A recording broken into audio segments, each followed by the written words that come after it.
হ্যাঁ, কি অবস্থা সবার? তো একটা আর্টিকেল পড়তেছিলাম। আর্টিকেলের নাম হচ্ছে 'রাষ্ট্র মেরামতের এখনই সময়'। আর্টিকেলটা লিখছেন হচ্ছে অবসরপ্রাপ্ত ব্রিগেডিয়ার জেনারেল সাখাওয়াত হোসেন। উনি এর আগে স্বরাষ্ট্র মন্ত্রণালয়ের দায়িত্বে ছিলেন। এখন পসিবলি হচ্ছে নৌ পরিবহন মন্ত্রণালয়ের দায়িত্ব দেওয়া হয়েছে। রেগুলার উনি মোটামুটি রেগুলার বলা যায়।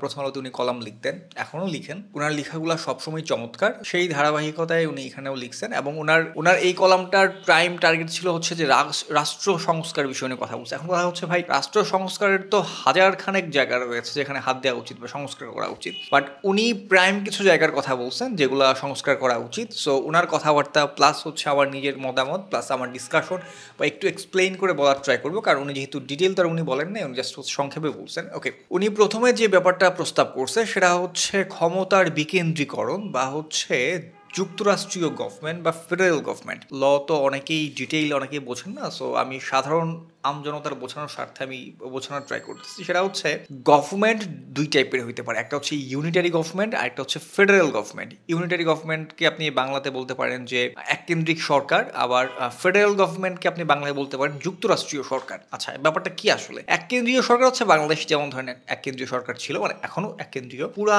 দেশে একটাই গভর্নমেন্ট থাকবে, গভর্নমেন্টের কোনো বিভাজন থাকবে না, যেটা কিনা হচ্ছে আপনি যুক্তরাষ্ট্রে বলেন বা ইন্ডিয়াতে বলেন বা আরো অন্যান্য অনেক রাষ্ট্রে এরকম রয়েছে। সেটা হচ্ছে ফেডারেল গভর্নমেন্ট। ফেডারেল গভর্নমেন্ট মানে হচ্ছে একটা দেশের সরকার বা একটা দেশ বিভিন্ন স্টেটে ভাগ করা থাকবে, বিভিন্ন রাজ্য থাকবে। এটা আপনি ভারতে বা যুক্তরাষ্ট্রে আপনি দেখতে পারবেন।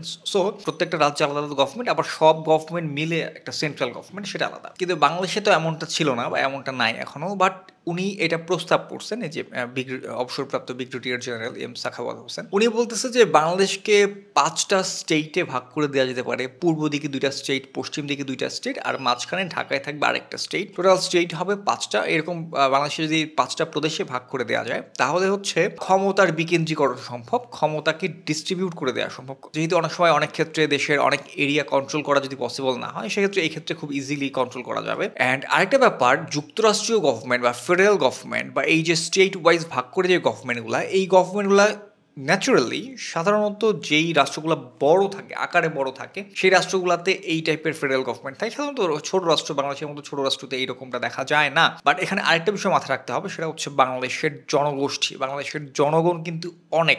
উনি এখানে লিখছে হচ্ছে বাংলাদেশের জনগণ বর্তমানে প্রায় 17.5 কোটি। এক্স্যাক্ট কত আমি জানি না, বাট যদি আমি 17.5 কোটি ধরি বা অথবা 18 কোটি ধরি, এটা কিন্তু ম্যাসিভ, হিউজ। সো এই হিউজ জনগোষ্ঠীকে কন্ট্রোল করা সহজ হবে যদি সেটা ফেডারেল গভর্নমেন্ট করা হয়। এটাই হচ্ছে ওনার প্রস্তাব। এক্ষেত্রে এটা ভালো হবে কি খারাপ হবে, এটার চাইতে আমি বরঞ্চ আমি একটু ডিটেইল একটু বোঝানোর ট্রাই করি যে কেন উনি আসলে এটার প্রস্তাবটা করছে। এটার প্রস্তাবটা হয়েছে হচ্ছে আরেকটা রিজনে, সেটা হচ্ছে দ্বিকক্ষ বিশিষ্ট আইনসভা। বাংলাদেশের আইনসভা কিন্তু বর্তমানে হচ্ছে এক কক্ষ বিশিষ্ট, যেটা জাতীয় সংসদ। কিন্তু আপনি যদি অন্যান্য উন্নত বিশ্বে বা অন্যান্য বড় দেশগুলো আপনি যদি দেখেন, যেমন একটু আগে যেটা বললেন ফেডারেল গভর্নমেন্টগুলোতে, যেমন ধরেন যুক্তরাষ্ট্রে হচ্ছে 2 কক্ষ বিশিষ্ট আইনসভা। তারপরে হচ্ছে যদি আপনি ভারতে দেখেন, ভারতে হচ্ছে 2 কক্ষ বিশিষ্ট আইনসভা। যেমন হচ্ছে যুক্তরাষ্ট্রের উচ্চ কক্ষ যেটা, সেটাকে বলা হয় হচ্ছে সিনেট, এবং নিম্নকক্ষ যেটা, সেটাকে বলা হয় হচ্ছে হাউস অফ রিপ্রেজেন্টেটিভস।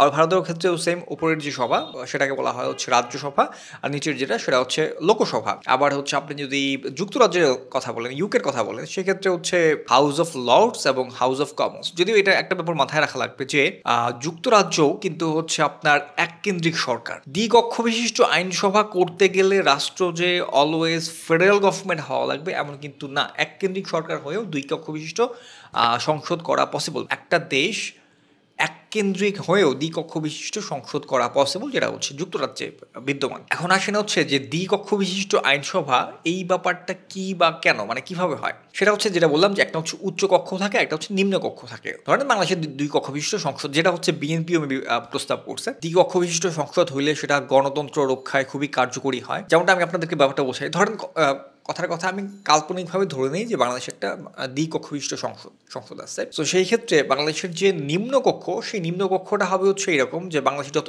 এমপিরা আছে, এমপিদের নিয়ে ধরেন বাংলাদেশের টোটাল এমপি হচ্ছে 350 জনের মধ্যে 300 জন হচ্ছে সরাসরি জনগণের দ্বারা নির্বাচিত হয়। সেই 350 জন সংসদ সদস্য নিয়ে তৈরি করা হইলো হচ্ছে নিম্নকক্ষ। তার মানে এই যে নিম্নকক্ষ, এরা হচ্ছে সরাসরি জনগণের ভোটের দ্বারা নির্বাচিত, মানে সরাসরি এরা জনগণকে প্রতিনিধিত্ব করতেছে। সো তাদের কথার অফকোর্স ভ্যালু আছে, কারণ তাদের কথার ভ্যালু মানে মানেই হচ্ছে জনগণের কথা, তাদের কথাই জনগণের কথা। মানে আমি থিওরিটিক্যালি যাচ্ছি, যদি বাস্তবে এরকম জনগণের দ্বারা নির্বাচিত না হয়ে অন্যভাবে কারচুপির মাধ্যমে যায় সেটা আলাদা কথা। আমি জাস্ট থিওরির কথা আলোচনা করতেছি।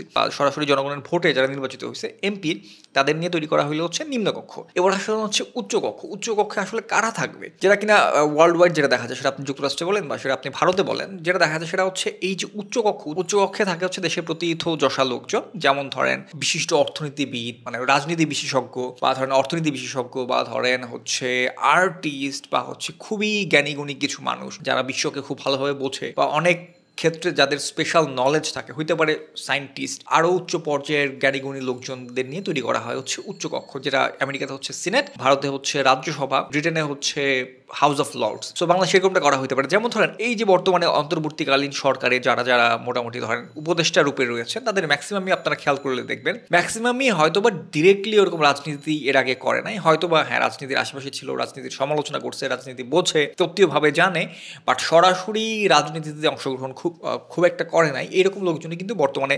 অন্তর্বর্তীকালীন সরকারের টপ পজিশনে আছে। এবং এই ব্যাপারে কিন্তু মানুষজনের কমপ্লেন খুবই কম, কারণ সবাই ভাবতেছে বা বলতেছে যেটা যে এত বছর যাবৎ যে হচ্ছে ডিরেক্ট পলিটিশিয়ানরাই তো হচ্ছে ক্ষমতায় ছিল, এবার না হয় একটু জ্ঞানীগুণী মানুষ, একটু যারা হচ্ছে পলিটিক্সের চাইতেও যাদের হচ্ছে চিন্তাভাবনা অনেক প্রসারিত, সেই সব মানুষজন আমাদেরকে কন্ট্রোল করুক। সো এই যে অন্তর্বর্তী সরকারের যে সমস্ত লোকজন উপদেষ্টা রূপে রয়েছে, এই টাইপের লোকজনদেরকে নিয়েই তৈরি করা হবে হচ্ছে উচ্চকক্ষ। কারো কারো কমপ্লেইন থাকে যে হ্যাঁ এমন মানুষদের দিয়ে আমরা কেন আমরা শাসিত হব, যারা কিনা নিজেরাই কোনোদিন পলিটিক্স করে নাই। হ্যাঁ ঠিক আছে বলছে, কিন্তু নিজেরা তো পলিটিক্স করে নাই জীবনে, ওরা কি পারবে আমাদের দেশ চালাইতে? এরকম কমপ্লেন অনেকে করে। আবার ওই কমপ্লেনটা অনেকে করতে দিন যে হচ্ছে এই যে সরাসরি পলিটিশিয়ান যে আমাদেরকে শাসন করতেছে, কিছু জ্ঞানীগুণী লোকও তো দরকার আমাদের, মানে উপরের পর্যায়ে। সো এই দুইটা ব্যাপারকে কম্বাইন করেই কিন্তু তৈরি হচ্ছে দ্বিকক্ষ বিশিষ্ট আইনসভা। সো সেই ক্ষেত্রে কি হবে, উচ্চকক্ষে থাকবে হচ্ছে যে এরকম ধরেন জ্ঞানীগুণী লোকজন, হয়তো বা পিএইচডি ধারী খুবই উচ্চশিক্ষিত লোকজন ধরেন থাকলো হচ্ছে হাউস অফ, উচ্চকক্ষে থাকলো তারা। এবার আসে নিম্নকক্ষে ওই যে যারা হচ্ছে সরাসরি জনগণের দ্বারা ভোটে নির্বাচিত যারা হবে, ওই যে 350 জন তো সরাসরি না, সরাসরি ধরেন 300 জন, আর বাকি 50 জন মিলে 350 জন নিয়ে হইলে হচ্ছে ওই যে নিম্নকক্ষ। যার ফলে কোনো আইন যখন পাশ হবে বা কোনো বিল যখন উত্থাপিত হবে, যারা হচ্ছে ধরেন নিম্নকক্ষে আছে তারা তো হচ্ছে এমপি বা জনগণের ভোটের তারা নির্বাচিত, কাজে সরাসরি জনগণের কথাবার্তা প্রতিফলিত হইল সংসদে।